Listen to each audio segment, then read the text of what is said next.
What's happening, legends? All right, this is my most exciting podcast yet because I'm a huge fan. Today, I'm joined by Ash Belcastro. He is the manager of some UFC fighters you may know. Israel Adesanya, Alex Volkanovski, Kai Kara, Dan Hooker, just to name a few. Plus, he's the owner and founder of MMA merchandise, Engage.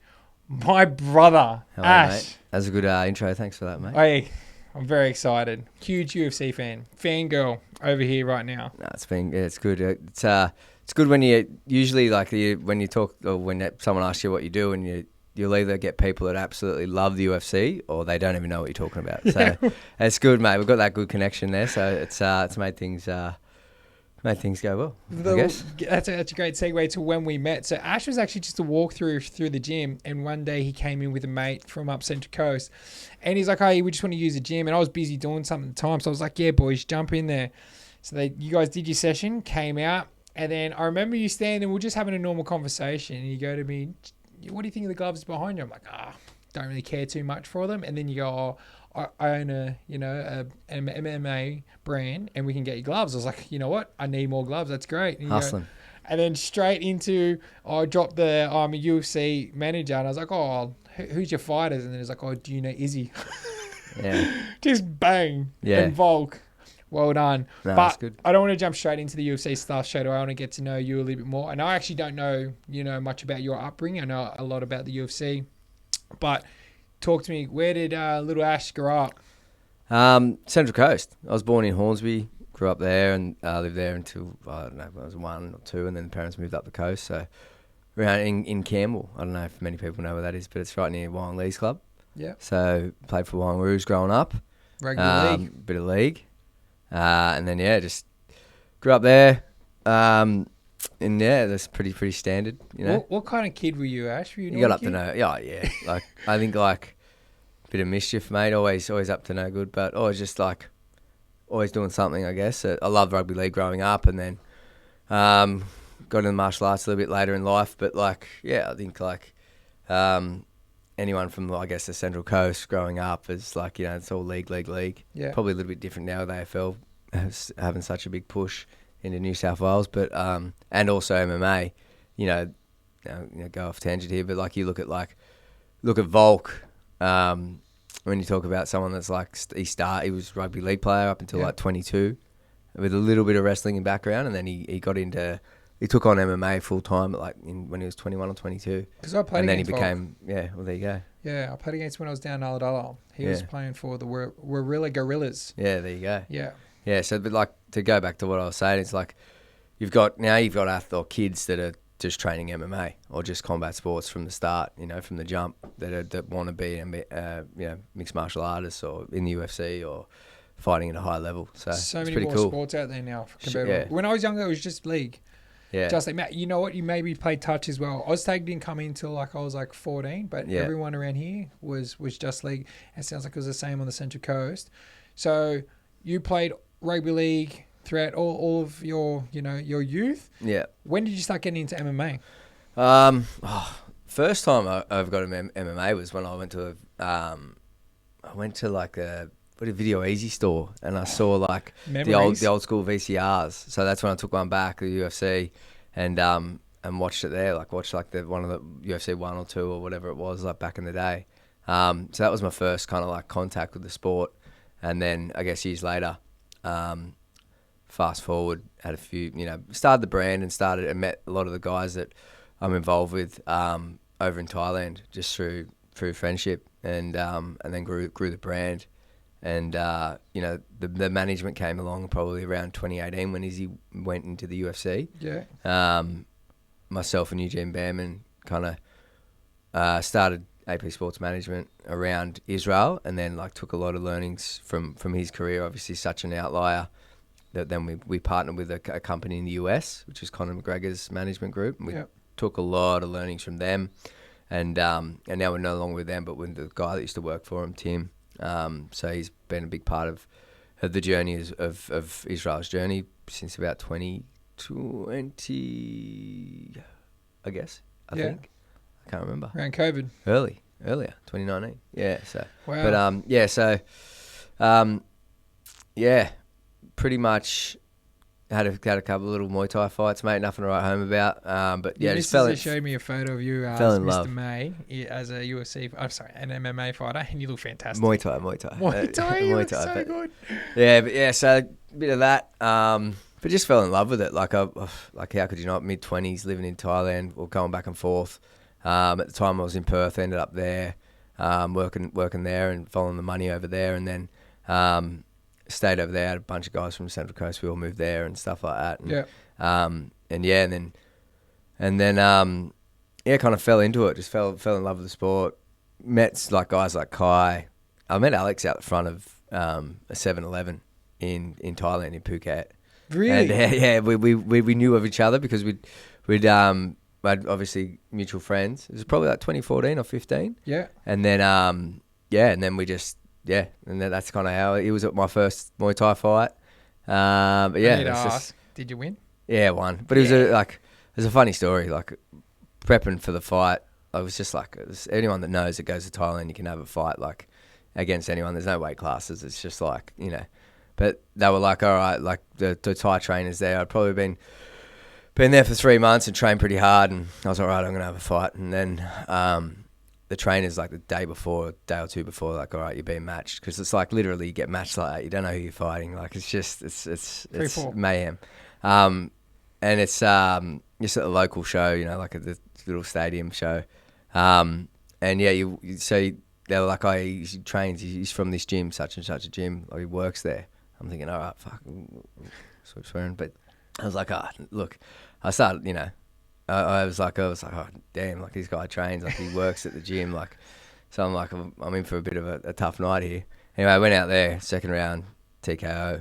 And then the boys. Wait, what was it? What did you hit him with? Knee, actually. Knee? Yeah, but I hit him with a straight right down the pipe in the first round, but it was a mess. It was like arms and legs everywhere. It was like baby giraffe scenes. Muay Thai's ugly, man. Like it's so violent. Yeah.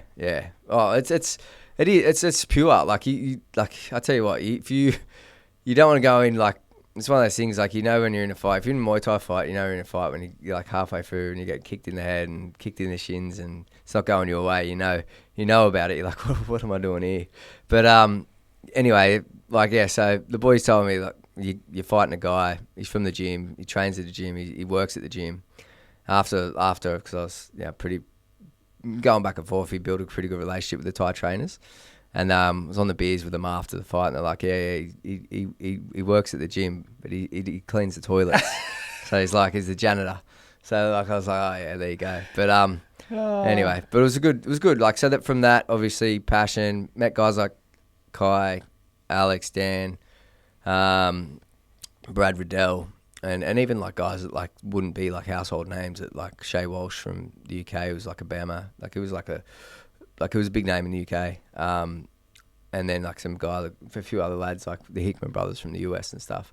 But like there was just a core group of people that like had the same goals, training hard from all different parts of the world. And I guess like for me, I went there not really sure what I wanted to do or what direction I was headed in. And how old were you? Sorry, I think I was 26, 25. Yeah. And then I just had and started Engage. Built Engage off of a napkin in a cafe as an idea, talking to the boys about it. Like, this is what I want to do. And then we just made some cheap T-shirts and put our logo on other people's shorts and just built it up from there. And that was kind of like it. And then through that, a few of the guys. Entry level, right?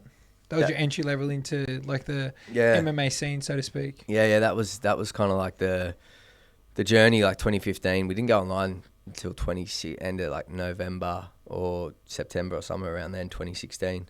It took about a year to I got back to Perth and I was like, what am I doing?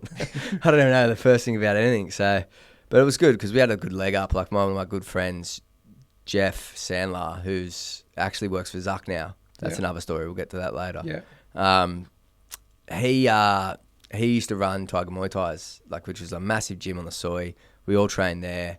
Obviously, things are very different now to what they were back in 2014, 15 when we all trained there. It was like different coaches, different owners, different gym. Yeah. Now it's totally different. And the guys who used to train there actually have their own gym, Bang Tao, MMA and Muay Thai in a different part of Phuket, which is just pumping. It's the best. Why does everyone go? Like, we'll get back to that and say, why does everyone go to Thailand to train? Because I know now that it's like it's blown up big time. Yeah. But why back then? Why was your Volks and all that going over there to train? They ran a scholarship that you could try out for, right? So like, obviously Volk being in Wingdang or being from Wollongong, it's like I guess you can grow to a certain level until you want to start looking at like, can I pick up, or you call it a look, like get different looks elsewhere, like with different, the more that you train with the same person, you're going to get the same look. So when you can mix it up and travel around, it's just obviously trying to better yourself, and then bring that home and train with your coaches and improve yourself. Okay, but so it's all the different walks of life over there.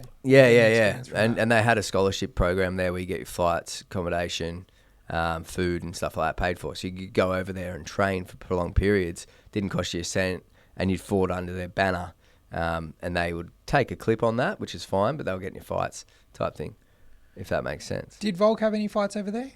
Volk had fights in everywhere. Like before Volk got picked up by the UFC, it was like, so nowadays it's like, I think we've just had 3 or 4 athletes from the Contender Series from Australia and New Zealand. Yeah. But like back then it was so hard to get in the UFC. But what you would see at the start was like, because you got to think, running a business, you understand this is like, if you're UFC promotion and you're an American promotion, for you to get an Australian athlete to America is going to cost $30 to $50,000, depending on like, visas and costs and, whether they're an easy site to get in easily or whether they need to do a little bit more work in the fight game. But yeah, so yeah, like it's like, do I want to bring a kid in from Australia, or can I just promote someone here locally? Yeah, so that was kind of like it. But they've always had a good, there's been some massive shows, and Australia's a big part of the UFC's history. But in saying that, like, like it was much easier to promote someone locally than, someone in Australia. So it was much harder to get into the UFC back then. I mean, I think Volk got signed 2016 or 17 from memory. And we didn't manage him back then. It wasn't until 2019 that he was like, hey, I want you to manage me. Yeah. Came to me and said, just purely because of what we were doing with Izzy and the other rest of the team, and we were so tight that was like, So it was and then from there it's just been strength to strength. So you got to Perth. Yeah. So and you started Engage. Oh, yeah, got to Perth. Started in Perth. No idea what you were doing. No idea what I was Love doing that. whatsoever. But obviously, like anything, if you're passionate about something, you put your head down. You just, for me back then, it's not an ego or arrogance. It was just like no one could tell me I couldn't do anything. Like, so I just went in with a head, like that was my approach, is like, I didn't know, like the head noise and the things that you, I guess, like you'll get later in life, but I've gotten over time. Everyone does, right? You think, like, it's where you start to question yourself. When I was a young fella, or I was in my 20s, I just didn't have it. Like, I couldn't understand how people would act. I didn't have, and I don't know whether I was inconsiderate or I just didn't understand it. Like, for me personally, like, I was like, if I want to do something, I'm going to do it. And it didn't matter which way, how, or why. And yeah, I didn't think about the consequences. Yeah. You know what I mean? Or what, or if there were any, or what, if you want to call them consequences. But like, yeah, like, so that was my mentality back then. I guess as you grow and fail and have different influences in your life, I guess you start to pick up different things, and you do get a little bit of question yourself or doubt, or something might happen in life where you think you're fine, or you have someone in your, there's been times where even growing my business where I've had people that you think it's solid that end up ripping you off and stealing your IP and different things like that, and that's when you question yourself, go like fuck, like how did I allow that to happen, and different things. I guess that's when you start. It's like putting question marks on things. Yeah, but yeah, so back then I didn't have a I was just all in, loved it, trying to get back to Thailand as much as I could. And it built lifelong friendships with my mates, like that are still my mates. Like the journey that we were on, like I could never foresee like what we've achieved now, and we say we, but like what Israel, Alex, the extended coaching staffs of both athletes, like and even all like Dan, Kai, Carlos, Brad Riddell, like, you know, even like George Hickman, Frank Hickman, Woody, like we've started their own gym. Like this is just people that I'm naming it, guys. Like we just all started from nothing. Like it's just like, and it was just, so it's pretty cool. It's pretty cool to like that era that came through. And we're still on top. Yeah, we're still going. Yeah. So, but yeah, like, so it's, I can never foresee, you know, that we would be in this position. Like when I started, it wasn't to start it because I wasn't thinking about money. I wasn't thinking about, I was just passionate about it. Yeah. I didn't know the first thing about running a business. Well, and to be honest with you, I didn't know the first thing about running a business until like 21, 22. Like, you know, you think you do, and then you go, oh, fuck.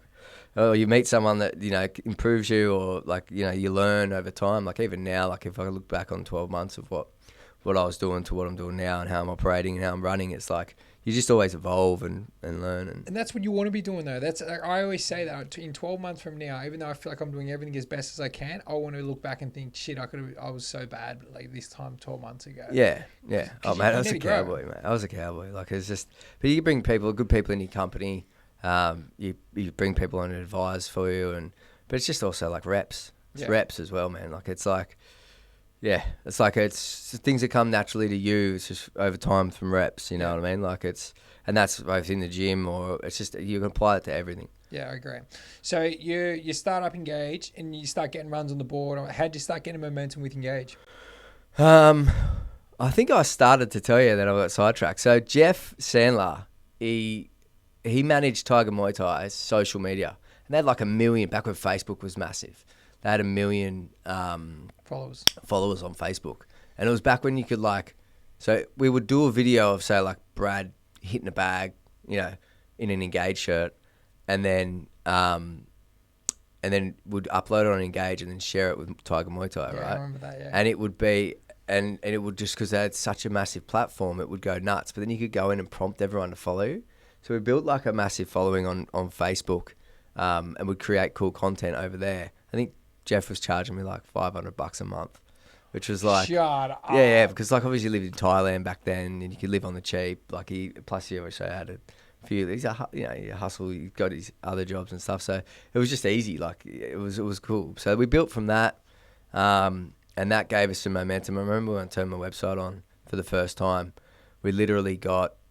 I didn't have a marketing plan or buffing. I was just like, got a bunch of stock, turned it on, and I think we started on like a WordPress, so not even Shopify, bro, like nothing. We didn't go to Shopify till the year later, and and then so we turned it on and we got 6 sales in the first day, and they were all international sales, like Belgium, USA, Japan, like you name it. Like it was just not even one like locally, like in Australia. But that was because of the page, right? Because everyone would travel to Thailand from all different places, and they'd see the brand, they'd see the guys wearing the brand, and then like I guess you're like, so I did that first day. Next day is like you got 1 or 2 sales, and you're scratching your head going, well, what do I do? How do I get this going?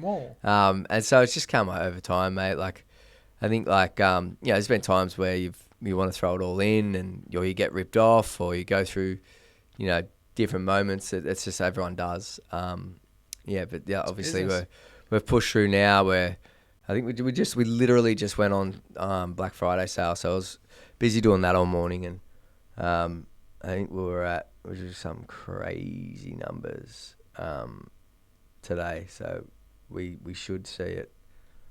Here we go.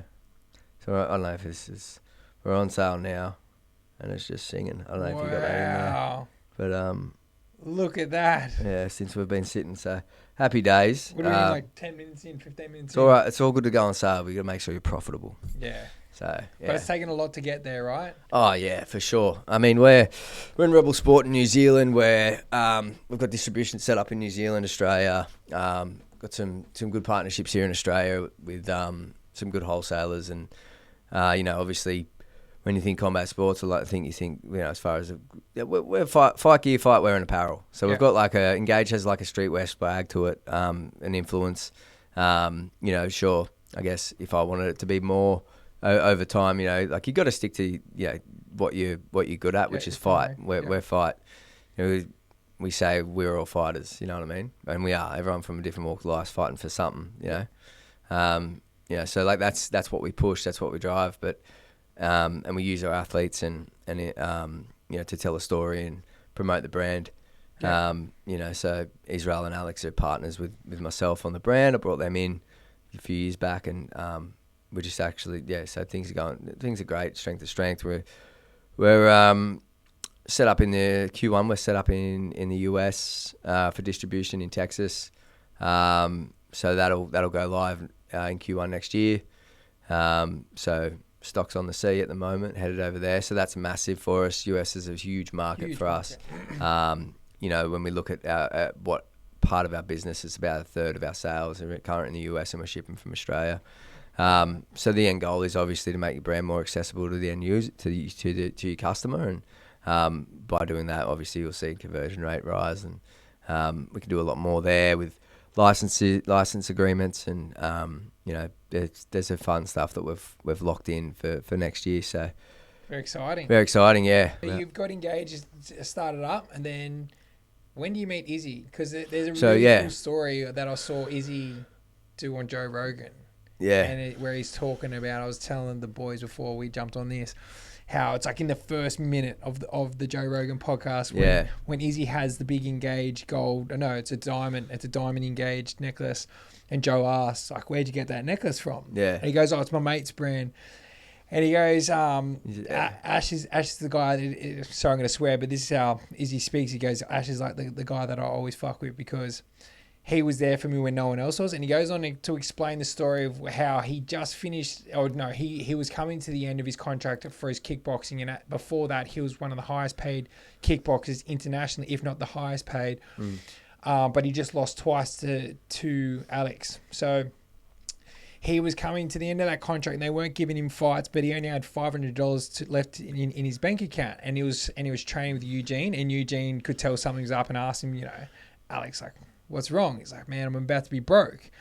Eugene just rolls off. Don't worry about it. I'll get that sorted. Izzy goes home and apologizes for this next part of the story, but this is what happened. He was sitting on the toilet and he gets a message from Eugene, and he says, check your account.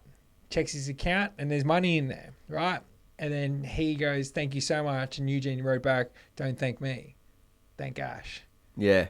Bro, goosebumps. And I watched that and sent it straight back to you. Where did you guys meet? And then so we met, like cut in, but like we met. I actually met through the other guys, right? So like as like Kai and Brad and a few of the other guys, Dan Hooker, their careers progressed, they moved back to New Zealand and trained under Eugene. Dan Hooker's first fight Dan Hooker's first fight with Eugene was when he fought Yair. I don't know if many people know, but he fought Yair at 145, went 3 rounds. Yair was like this big up-and-coming guy, really flashy. Yeah. Dan lost, but like it was a really good fight. Were you managing Dan then? Nah. But like, this was like 2016. So Dan was the only athlete that we met, like that was in the UFC. Yeah. So everyone else we just met, we were mates, and then obviously they were able to go to that next level. And last 10 years, if you watch UFC, it was ran by Izzy and Volk. Yeah, 100%. Which is pretty crazy. But so how I met Izzy was just through the other boys, and a few of the guys moved back to New Zealand where Izzy was training with Israel under Eugene. Eugene and I became really good friends, and that's where we still are, and that's where we started kind of like it was just like Kai would fight in Melbourne on a local show, and I would be there and Eugene would be there. That was like, and we'd do the weight cut, we'd annoy him all week just to keep him busy, keep his mind off a fight, you know what I mean? Like that was, and it might only be 3 days, 2 days, and then you'd fight. Not like now we get in a week before and acclimate and do everything we need to do. Yeah. And we have a dietitian, we have a strength and conditioning, we have our recovery program, like everything's like dialed in. But like back then it was like the bones of the same thing, but obviously cowboy, very different. And but like so from that, it's just, we built the management group. But that's how I met Israel, just through the other guys. And then, we just kind of friendship grew from there. Obviously, like he's a mate, like Alex is a mate. Like they're like the management thing's like one of those things that for me, it's like I'm helping my friends, and like if it becomes, we don't sign anyone really outside of that kind of hub. I've just taken on like Jazzy Parr, who's like Australian, John Wayne Parr's daughter. She's fantastic. She's coming 7-0, 7-0 boxer. She's going to be down. She's fighting in December. I can't say when and where because it's not been announced, but she's great talent. She's awesome. Really energetic, bubbly, 21. Like she's got the world in front of her. So she's, if any way I can help her, I will, like in any way whatsoever. And but like outside of that, where it's not really. I want to do it where it's, like I haven't really looked at taking anyone else on outside of out of that. But like met Israel. That story is actually funny. Like that he told. Like everyone thinks I gave him this big amount of money, but it wasn't. I think it was more like the gesture of like, hey, like. It's all right, bro. Like we've got your back, or or whatever it might be, like, and it was like a form of. And I think it was more the gesture that kind of like to let him know that he's not alone or he's not there. We're in this together and we're growing, and you know what I mean. So like I appreciate he gave me an awesome shout out, and I appreciate that. And like I mean he stood up next to me when I got married. He's a brother. Like his parents are. I'm close with his whole family. So it's like we've been in this journey together. Ups and downs, smiles and frowns. Like there's been some good tours and some fun times, and but like when the fight game, like the highs are high, but the lows are they're low, mate. It's tough, and you don't on the way up, like you don't realize that until you get hit with it, right? Like it's like, and obviously like, but like it's a part of the journey and why I do it, but like it's rough. It's like I'm. You can ask Mel, my wife, and like she'll after a fight week, even if we win, it's like that huge dump, and then it's like it's you just need a day to like kind of reset, a couple of days reset, but when you lose, it's just like it's tough. Yeah, well, I want to touch on that like real quickly as well because one of my strongest values is loyalty, right? And I felt like that decision wasn't like you mentioned it was more you'll come there from a mate, not a business decision. Where does that loyalty come from? Is that something that you grew up with? Is it something that you learn along the way? Like what? Because I can understand it, but I want you to explain to like the listeners out there, like where does that loyalty come from? It's an interesting question because I think everyone has different moments in their life or that pivot them or change, or they go through something that kind of, for a young male, it's like from ages like 19 to 24, you take what you learn in that bracket of years, and I might be incorrect in what I'm saying, but this is from me, I believe, and I've read, is like you take that onto your later life. And like for me, like I went through a period there where it was like, like some life-changing moments through that time, and where I learnt to be a man and become the person I am through those moments. And I think that like, my core group of friends are really loyal, whether we're all different parts of the world or, through different things. And even if we not in touch, it's like we're still like that. But yeah, so like I guess I built that loyalty and that brotherhood and that through that. And and I think like that's kind of where, but it's also how you're brought up and like, but I feel like it's who you are. Like, no, I say this is like no one's no one. Like you perceive people to be something that they're not because of your own thoughts, what I mean? Perception, yeah. But like, no one's no one, whether you're meeting, Dana people, whoever I've met in my life, like they'll just go in with that. Like, no one's no one, we're all the same. Like, and I've seen you do this. Yeah. With Dana, just straight in how you spoke. But I completely understand what you're saying there, where you find that loyalty comes from when you're in your tough times. The mates that are around you then. Yeah. That's where loyalty, that's where you find out who your true mates are, right? And that's where you're getting to as well. Yeah. I love that. All right, so you get Izzy. Is Izzy your first person you signed? Yeah, like when you say signed, like we were like, there's no contract, bro. Like, like it's not like that. I love that. And that's not how we operate. Like it's like obviously these days, like it's a lot like, but like back then, mate, it was like, I remember being in like, it was handshake. Like, was this like, this is, and it's, like, Eugene and Izzy's relationships is beautiful. Like, it's like, they've come up together, they've created this, they've got each other's backs. And like, like, it's like a brotherly love or a father-son kind of, through the years, So like obviously I'm a product of like I'm a part of that journey as well. But like, you know, I was it was a lot more of like this is what the, you know, the management agreement kind of thing with Izzy and Eugene was already written. Do you know what I mean? Yeah. And then I came on board. And you just figured out how to be a manager, eh? Oh mate, like I remember being in Saudi Arabia for like a boxing match, and we'd just been paid like six figures just to turn up and be there. And it was like 2018, and I was like, and we walked through a shopping mall, and like it's Saudi Arabia, so the rule, you know, it's, yeah. And there's kids and people coming up to Izzy. They knew who Izzy was. I think he had like 2 or 3 fights in the UFC, and I remember I rang Eugene. I was like, mate, we might need some help.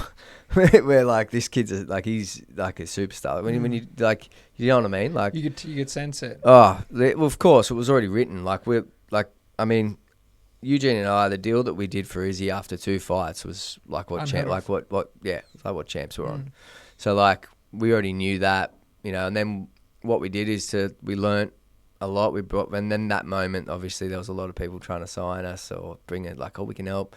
So then we built a good relationship with a guy called Tim, who worked for Paradigm at the time. And then we partnered with him. He's the one that's got Max and yeah, he's got Yuri. Max. He's got Tai Tuivasa. He's got Yuri, Leon Edwards. Yep. So he's good. But like he's Aussie bloke, he's Aussie. Yeah, Aussie. Yeah, he's good. Bro. Yeah, I'm going to his wedding next week in Colombia. So it's it'll be good. That'll be fun. We'll get to that soon. Yeah. All right. So you got Izzy. Yeah. And there's no like outside of Conor McGregor, there's no other fighter that comes on the scene like Izzy. Yeah, no, he came in hot, UFC. Obviously, like, I always say this, like, promoters are going to promote. Like, my job as a manager is to try and, you know, give my athlete the best opportunity to make the most money in that limited time that they possibly can. And that, obviously, as I was talking about, comes from reps and what you know, and being able to have 2 outliers like Alex and Israel. Like, you tend to, you know, understand, like, and be able to navigate like what you can get these athletes, you know, at their certain times of their careers. But yeah, like, so Izzy takes off, right? Izzy takes off, yeah. He was what? Correct me if I'm wrong here. He's only 3, maybe 4 fights in before he gets a UFC title, right? No, we fought 20. Alex won title before Izzy. No way. Yeah, Alex won the title in 2019 against Max, I believe.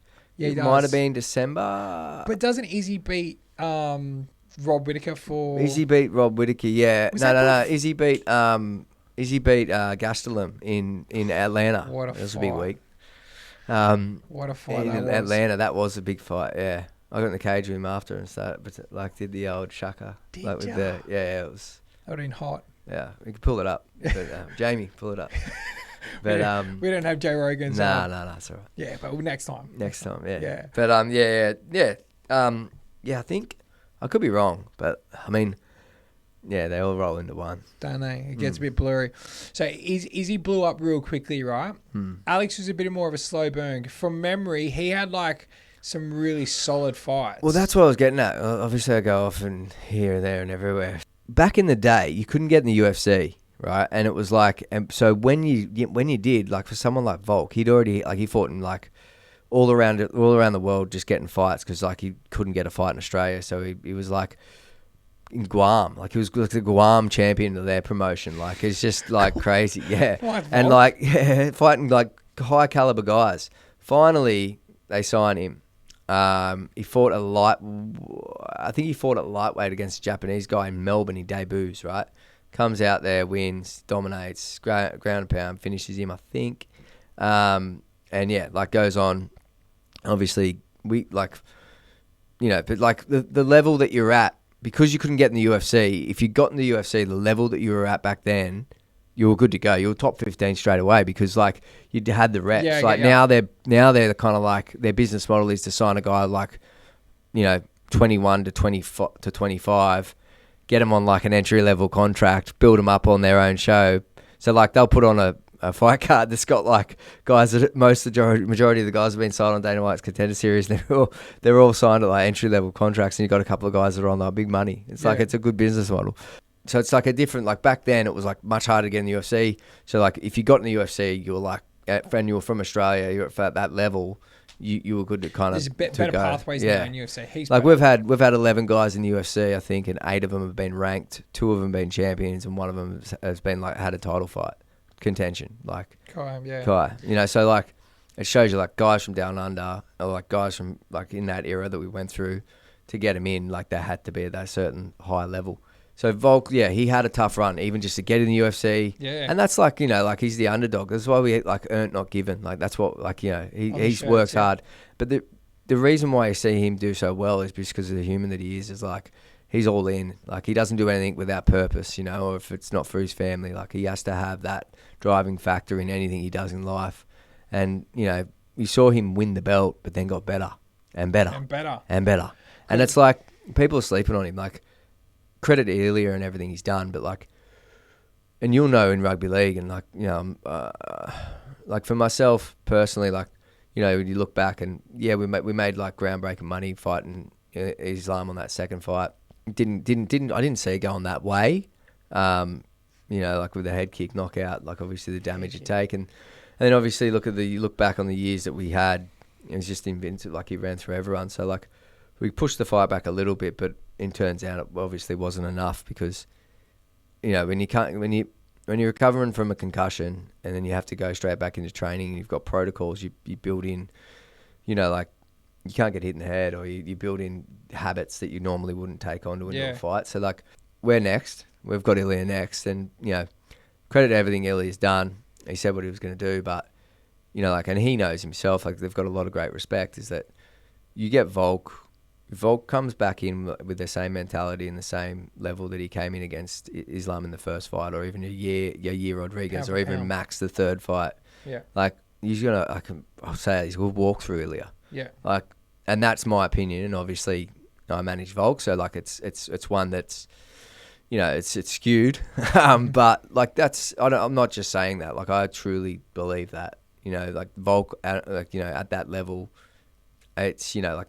Yeah, what do you think happens if Volk doesn't fight Islam the second fight and then fights Ilya when he was meant to in January? Like, I mean, but obviously it's all crystal ball stuff, you can't say. And hindsight's a beautiful thing, yeah, right? like I say, all respect to Ilya and his team, but I'm bullish on Volk coming back and you know, like he's training super at the moment. Like he's in good form. He's, you know, he's ready for that last minute call up for Sydney. You know what I mean? Yeah. He's, you know, he's in great shape. He's head down. He's got that twinkle in his eye again, and he's great. I love that. So it's like we'll go into Volk's kind of rise, right? So he grinds his first 8 or 9 fights, and then he gets a shot against, is it Max for the interim?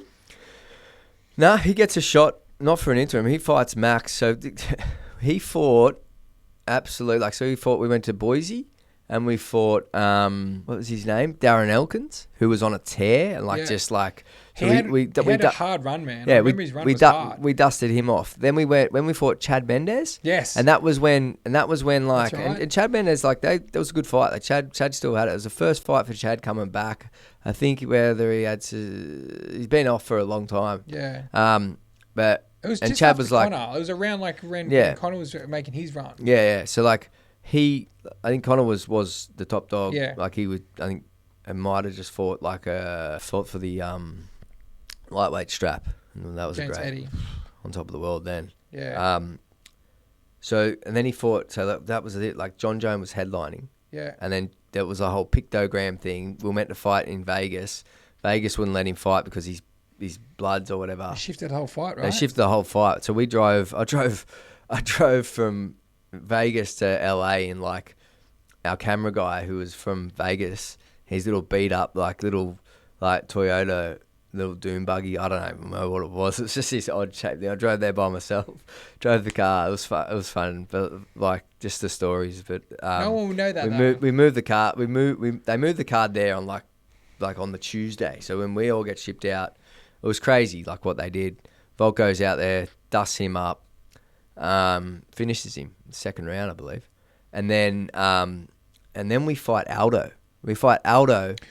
That's in Brazil. Brazil, right? Like Frank. I forgot about that. Yeah, Frank Hickman's like, he's like, he's a legend, like one of my best mates. So me, like, if it was like Volk was fighting, and like they're like, I won't get this right, but it's like you walk out and it's just like this coliseum of like just Brazilian diehard fans.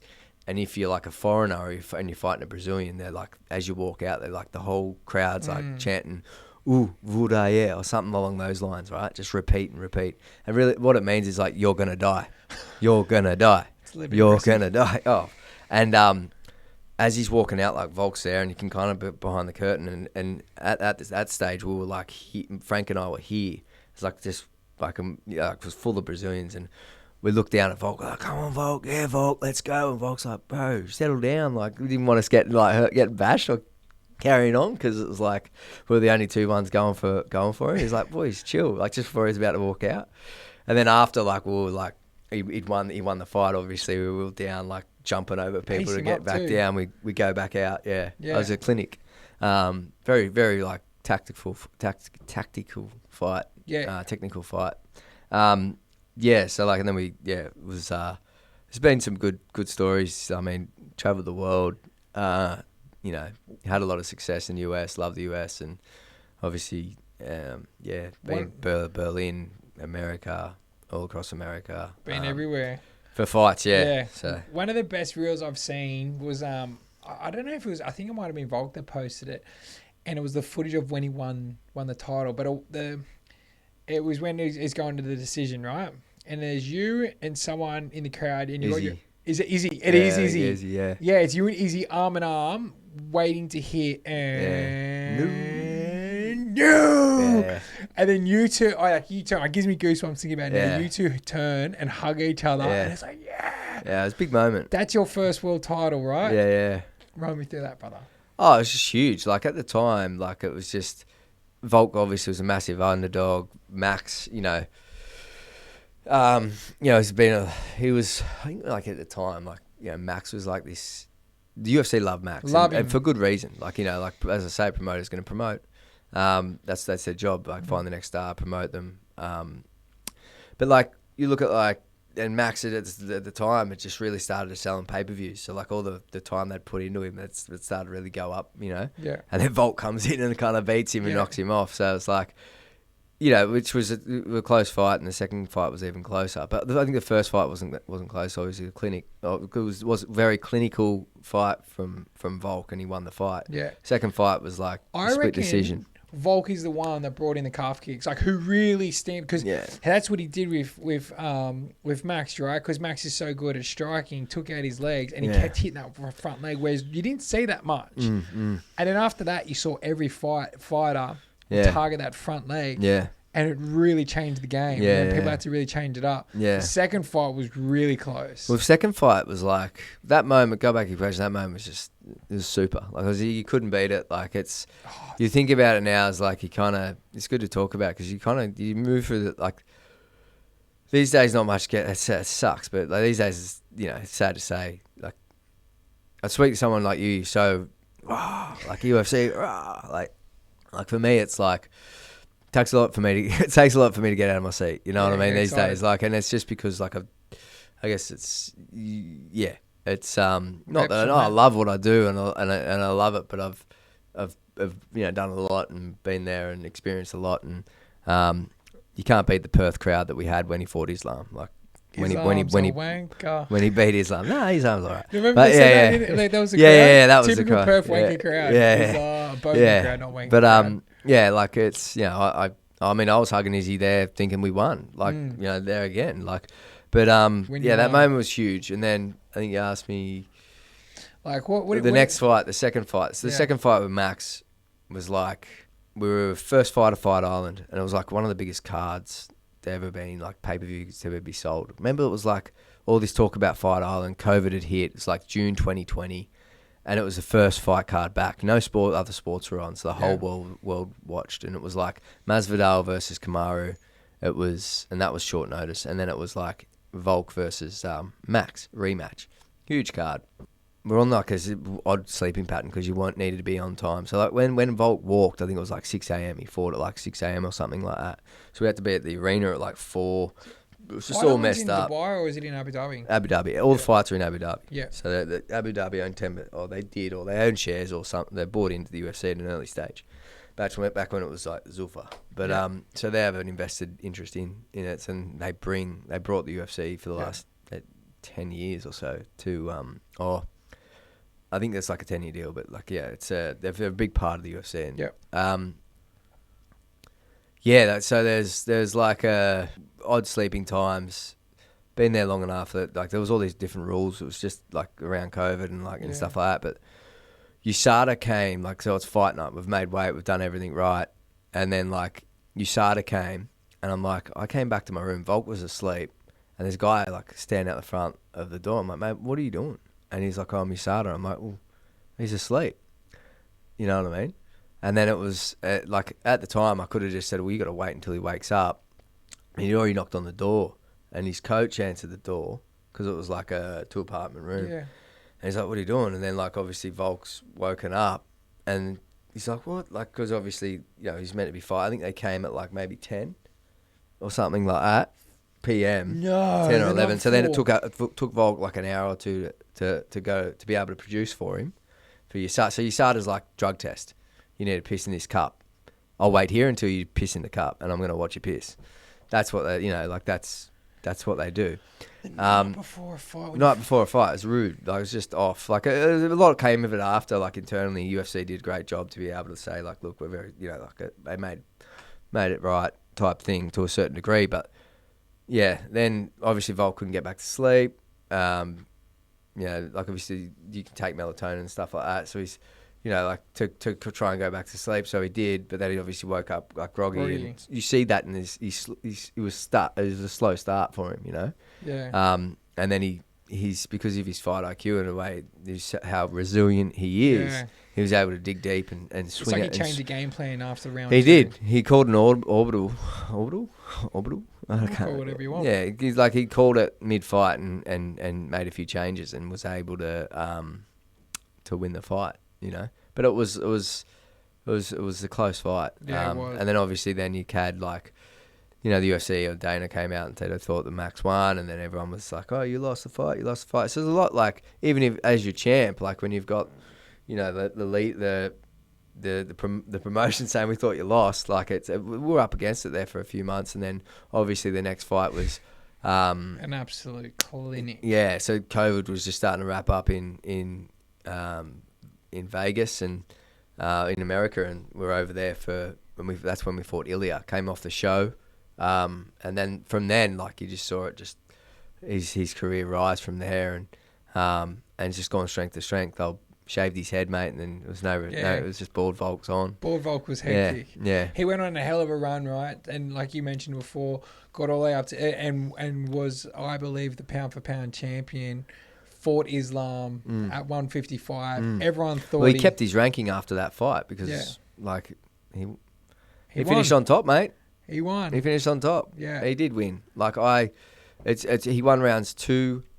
Well, he didn't because they said he didn't, but in my eyes, he won rounds 2, 4, and 5. Yeah, like the last 2 rounds in particular. He had Rogan watching it live, thinking that he won with all his, so. But anyway, it is what it is, right? So we'll go through both the rises because Izzy's was ruthless as well. Yeah. He had like a similar run, right? So at that point in time, you've got Volk, world champion, baby, 145, and like we just said, arguably he won the 155, but Izzy's now been the champion for... Yeah, well, both guys were just so active and changed the way that, most champs fought. And even credit to... Alex Pereira? Usman. Yeah, well, this was all before Alex, right? But like Usman also was pretty active as well.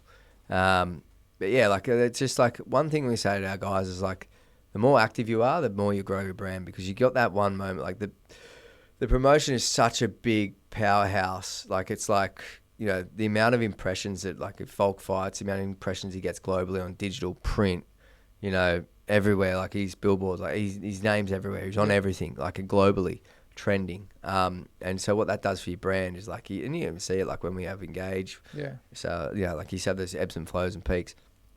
And we tell our athletes, the more active you are, the more you'll grow. And obviously build that momentum. And Izzy was, I could be wrong, he defended his title more than anyone I think he's else. had Volk I think has had 9 title fights in a row, and we're going to be 10, I believe, and then obviously so 9 to 6 defenses. Whereas Israel had I think 11 or 12. So the guys have been busy. Crazy. It's that highest level to round again and again and again. With Israel, it was his pinnacle or his moment where he came through and was really tested was a Gastelum fight, and he really dug deep, heart of a lion. Ayabiku. I think he said I can't say it but I think it was something along. He says it's just in his own in Nigerian, or he's Ayabiku, which is I think I might be not pronouncing correctly, but it's heart of a lion or And doesn't he say, I could be wrong here too, and I'm willing to die. Yes. Yeah. Yes, he goes, I'm willing to die. And he said that yeah. just before he goes out for the last round, and both their faces are pieced up, man. It's rough. Yeah, it was it was edge of the sheet stuff, and obviously he pulled through. I think it was 2-2 going into that last round, and that's what champs are made of, and that's why he went on to. And look at Gaston now since then. Yeah, look, it's he's probably gone ebbs and flows. Yeah, but that's what I didn't get to, right? So you got the highest of high. You arguably outside of Conor McGregor, he's on his own little stratosphere. That guy's different. But outside of the two biggest names were Izzy and Volk at the start. It was the start of 2022 or 2023. Yeah, 21, 22. Yeah, but the boys were champs through that whole COVID period. Yeah, staying active. We've got a great relationship with the UFC, but it's obviously because the athletes turn up. They always want to fight. All our guys want to fight. We're not. We've got a. We're not hard work for them because we will step up, as you've seen. Yeah. And it's good. It's been fruitful and successful, and yeah, it's been good. But you can't beat the moment that Izzy beat Rob, in I think it was 2019 or 20, maybe was it Feb? I can't remember. They all blew together. He beat him obviously 60,000 people stadium. Melbourne. Yeah. Huge. So yeah, obviously that moment, and then Paul Acosta moment was pretty cool. Pumped him. Yeah, and that was kind of Eddie's. He's really on a really high trajectory. Obviously, then we went up and fought Yan, which didn't pull through. That was light heavyweight, and then obviously we came back. All right, so you've had the highest of highs, where you've got 2 champions, and they've been champions for a minute now, and Alex has come on, Izzy's lost to him, then he's beat him again, which was incredible. I remember watching that. I was down the coast. My father-in-law knows nothing about UFC, and I was carrying on, grabbing him. That's a whole nother story. But you go on the highest of highs, and then Volk goes and fights Islam the second time, loses. You have Izzy's going on his downfall as well. The highest of highs are amazing, but tell us about the last year and a half with the boys as well. Well, yeah, it's been, up until now, obviously Israel's next fight won't be for a title, but still right up there world class. Obviously, it's tough. It's like I mentioned before, touched on before, the highs are highs, but the lows are really low, and but and it stings, it hurts, and you don't realise that when you're on the way up, you know what I mean, and you don't kind of foresee it. But obviously every fight's a risk, and that's the game. You can't turn up next week and rely on another 12 players like rugby league. It hurts until your next fight, and then it's a confidence thing. It's look at. Yeah, you've seen Dustin Poirier get knocked out and come back out and win and knock people out. You know what I mean? It's look at Pereira. Yeah. Look at Izzy knocked him out. He comes back and he's a lightweight champion. It's just all up here, mate. But what's it like? It sucks. It's mates too. But yeah. Oh, it hurts. It's 100%. It affects everyone around you. But that's the sport. That's what we're in. That's a part of the game. And as soon as you learn to understand that, then and there's a lot more to life, and a lot goes on. Personally, I think they're two of the best talents globally. Been both very different, but both in the heart very the same. Israel's, he's a legend. He's a beautiful human. Probably gets misunderstood from time to time with some of the content he puts out. But that's Izzy, and that's him. That's authentically who he is, and we love him for it. But Volk's, for Australia and what he's done for the sport here, and, the government, standing up there next to the current premier, and the way he spoke about Alex was just, when you've got, typically not your most favoured kind of sport, cage fighting, or recognised, it's to have him. It's grown a lot over the years. It's been good to see that it shows you that there's more than just fighting. Yeah. It's been tough, but look at Volk. He's strength to strength. I think he's the best talent in Australia of sporting talent. If he was and he's obviously everywhere. We did the Kia ads. He's got a great partnership with Sportsbet.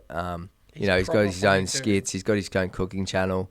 We've got over 500 subs on his YouTube channel, and that's something we've been doing internally ourselves. We don't have any, we've been able to build that. And content's king, but it shows, he is the best. If he was an Olympic swimmer, he'd be everywhere. He'd be doing your morning breakfast. He'd be everywhere. But it's obviously that, a fight or, but it's now he's been able to bring it and been such a big driver to be able to grow the sport, as being who he is such a gentleman. It's because he's so relatable too. Yeah. He's just an Aussie bloke. Yeah, he's a good lad. He's honestly, I've learned a lot from him, and, he's inspired me over the years to be a better person and stuff like that as well. And, so it's what you hang around, right? And these guys they rub off on you, and they are greatness. They are, they're in that. It takes a lot to be at their level. I've watched them go through hours and hours of meeting people and fans, and it's just and then it takes a lot to be at that level on all levels, so. But I think it's been good in a way to be in the ditch or to be down, because the comeback's going to be even better. And what you learnt when you're down there is I guess you don't take things we did take things for granted, but I talk about those moments, or not much gets me out of my seat. It's well, am I taking things for granted? But I think it's just, obviously I have a different, everyone has a different lens, and from my lens, it's very different to what a fan's lens is. With every setback comes an even greater comeback, right? Well, that's right, mate. And I already touched on it earlier, but if we can just, Volk comes back, watch out. Volk comes back at the same level that he was at, which there's no reason why he shouldn't, especially he's not coming in underdone or anything like that. He's had time off. He's back in the gym very hard, and even in that time that he did have off, he was still in the gym. So it's not as if he's just took his foot off the gas. There's a reason why he's the greatest to ever do it at 145. He looks relentless too, and what I admire about Volk, I've only seen him with you, the couple of times that I've been away with you, but he's always on, man. I remember when I was flying back from Perth, he was sitting next to me, and there was these young kids behind him. He was asleep.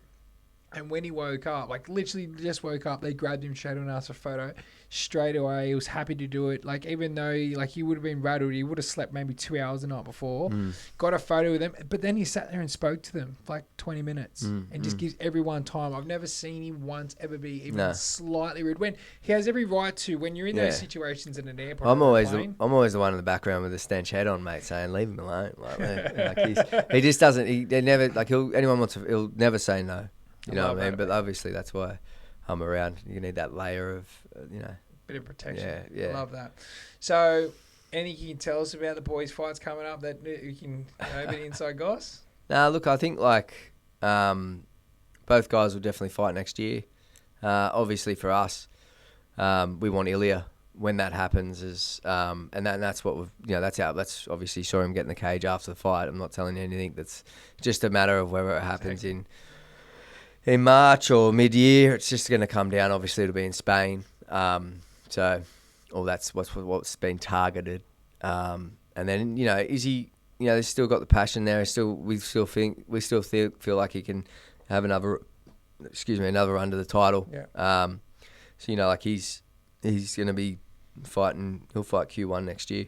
Like, you go back on his last fight with Dricus, like, there was a lot of good patches in that fight. Oh, he was looking super. Yeah. Like you look at like when the start of every round. It's interesting because like it's like champs bias, but like the judges had Dricus winning that fight, believe it or not, on all scorecards. Like, so we were down. Really? I think they had easy winning one round, which is I just can't comprehend because personally I think it was 2-1 going into the fourth.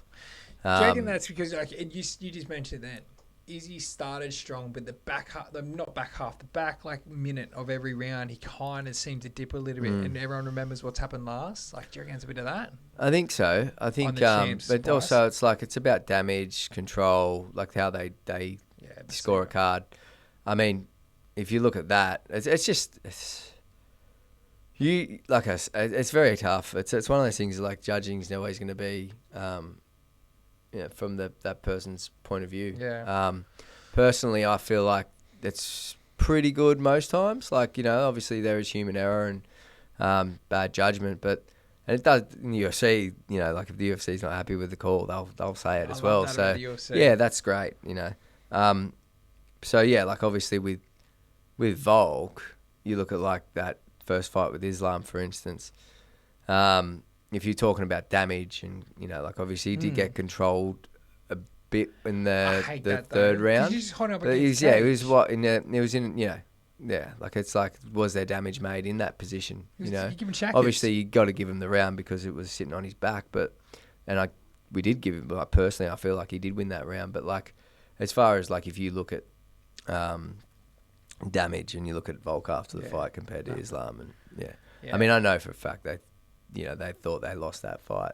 I mean, so, and then until immediately after the fight, they thought they lost, obviously. And then obviously they got their hand raised and good on them. So it spoke so much about Izzy and Volk, but you've got such good talent. What about Kai? Like his last fight that he had as well? Kai's good. Kai's great. Dan Hooker. Had a lot of time off, came back. Huge performance against a guy that just fought for a title. Arguably won the title fight, but didn't get it. So he's in a bit of a holding pattern. We'll see what happens at the end of the year. Dan Hooker with and then you got Dan Hooker. Ben Talker got it McGregor. Yeah, there's no truth that is there, Ash. Look, I don't see a world where Conor McGregor fights again. Yeah. But that's just me personally, and that's when you're worth what you're worth and. Does it keep? Are you that keen to get out of bed and fight and train? And get bashed. Like it's. I think he's probably ideally still wants to come back and fight, but like it takes a lot, Imagine him versus Dan Hooker versus Conor McGregor. Yeah, that would be great. That would be unbelievable. He managed his dream, right, bro? Yeah. and then you got the big dog coming up, Carlos. Yeah, Carlos fights next week in Macau, which is probably when's this coming out. Yeah, so this weekend in Macau. Next week. And so that's huge. He shows a lot of promise too. Yeah, like he's like top 10 fight against a guy that's fought for a title before. I think fought for a title before in Ozdemir.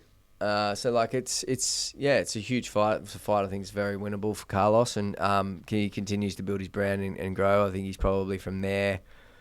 Right in title contention, probably has to have one more fight, and maybe in Sydney if he comes out of that fight well. But that's just me speculating. I haven't had that conversation. We're going to need a lot of tickets for the Sydney fight, by the way, brother. That's all right, mate. Yeah. I'll put my surplus on top.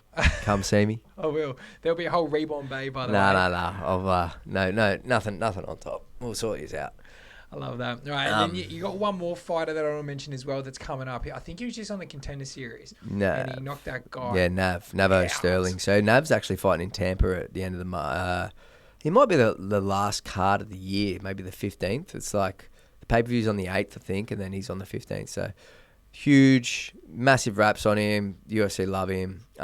He's just got to go out there and perform and keep his head down and keep training, and he'll be on the same trajectory as like an Israel. Kickboxing background. Good looking lad. Yeah, if you say so. Yeah. I mean it. Yeah. So like I feel like he's a top prospect, and that they're UFC. They see a future for him, and which is always great, because you can really work with them to obviously he's got to got to keep turning up in the cage and putting on good performances. But it's good. Yeah. It's good to know that they appreciate him. You got some big dogs, and then you've got some big dogs coming through, which is exciting. But I'm going to shift gears here now. The most important people in your life, your wife, and then you've got your beautiful daughter Banksy, and one on the way as well. Now, how do you go managing a life where you're bouncing literally all around the world, plus your training, which you train here at Reborn, you're welcome, and then also juggling that family life as well, bro? How do you do that? Yeah, it's still, obviously you need like a good dance partner, right? So Mel's beautiful woman, beautiful soul. She's and she's from, I guess, she can kind of relate to what I do because she travelled the world singing. So she lived in London, worked with like Dua Lipa, Ellie Goulding, other pop stars I don't know their names. But like she travelled the world with like Ellie. She travelled the world with Ellie for like 5 or 6 years. So she's experienced all that, and so I guess she understands like what I do and what it takes to a certain degree. But I've been recently been pretty selective with my travel, obviously. Since having Banks is 3 in February, so well done for remembering your daughter's name. We asked one of the boys last week, and he was like, "Oh, I think she's 1." He wasn't sure. You went bang on straight up. Yeah, of course. Feb what? 2nd of Feb. Banks is born on the 2nd of the 2nd, 2022. No way. So my daughter is born Miami. She's born pressure 6622. Nice. Yeah. This is a fun fact. I own a horse called Banksy. Yep. Right. Racehorse. It ran a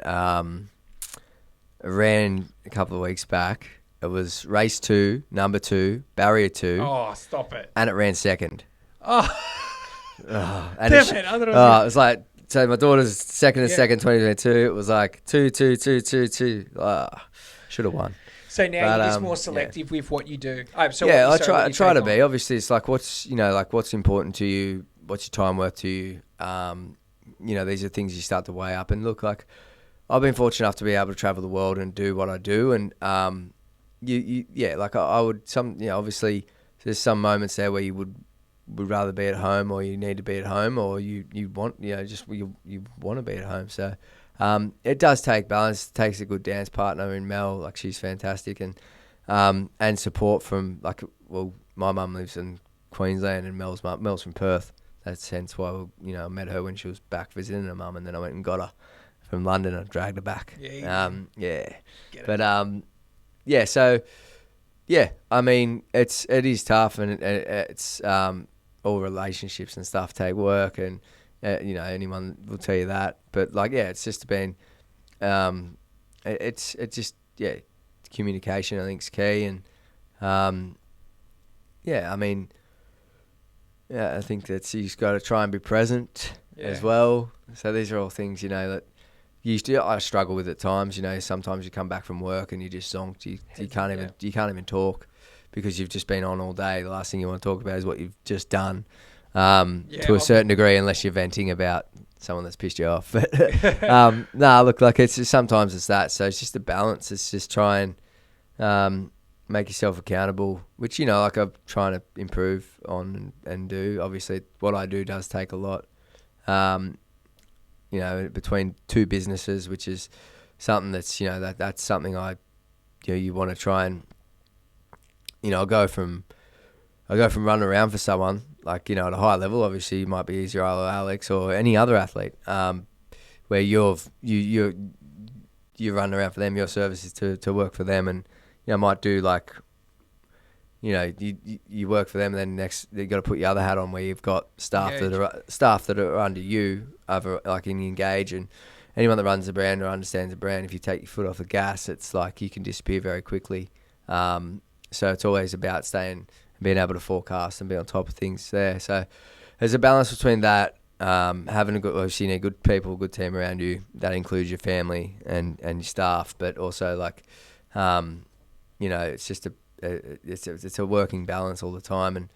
And who knows, I guess for me personally, it's what I love what I do. I'm fortunate enough to do what I do, and until I don't, then it's I'll change it up. But hopefully I answer that question Yeah, well, it's the hardest thing, right? As a business owner and as a dad, right? When you're at work, there's times where you feel like you're letting your family down, and when you're with your family, it feels like you're letting your work down. So it's constantly finding that balance of like, right, because everything we do is for our family, right? Every time you get up and you go to, you're going to Colombia, you're going to America. Maybe that's probably not the best example, but when you go to Vegas for the fights and things like that, like at the end of the day, you're doing that for Banks, you're doing that for Mel. So it's hard to then, it's like a contradicting thing where you're going away from your family, but you're doing it for your family. So I think it comes down to that mindset. Now, I'm going to hit you with a question, and I know you haven't read the questions that I gave you before, so it might take you a little bit to get this answer because it's a deeper one. What do you want to be remembered by from your kids? What do I want to be remembered by from my kids? I think I want to be, like, for me personally, is like, the first thing that comes to mind is fun. But, like, I want my kids to feel like that they could talk to me about anything. So it's like being able to have that balance of where you're fun. Sometimes when you're fun or you're too jovial or jokey, people tend to not respect you as much, I feel. Like, or even if it's your child or whatever it might be. I mean, obviously maybe fatherhood is different, but for me it's like, is it one word or one thing, or is it like, I guess for me it's personally like, he's like, I want them to remember me as being a fun, obviously caring for them for sure is like an easy, pretty common thing someone would probably say. But like, for me, it's like fun, but that they can rely on me for anything and talk. Like that's my biggest thing. Like, Banks is my world, and she's she's a funny little bugger. Like she's got me in her, like, through and through. So she's gonna be a handful, but maybe she won't. But fingers crossed. But I feel like she feels like that. She can rely on me for anything, and no matter what. So I guess if that's something that remembers me by, I think that's probably it. But I think it's one of those things. Obviously, she'll be 3 in February. Hold on, you remember she's got a lot of life to live. So hopefully I can guide her in the right way from my mistakes and my things that I've learned over the years to be able to make her a good woman. I love that, bro. Yeah. All right, bro. Well, as I said at the start, I'm a big fan of everything you've done, and I really appreciate you coming on, and thank you so much, bro. No worries.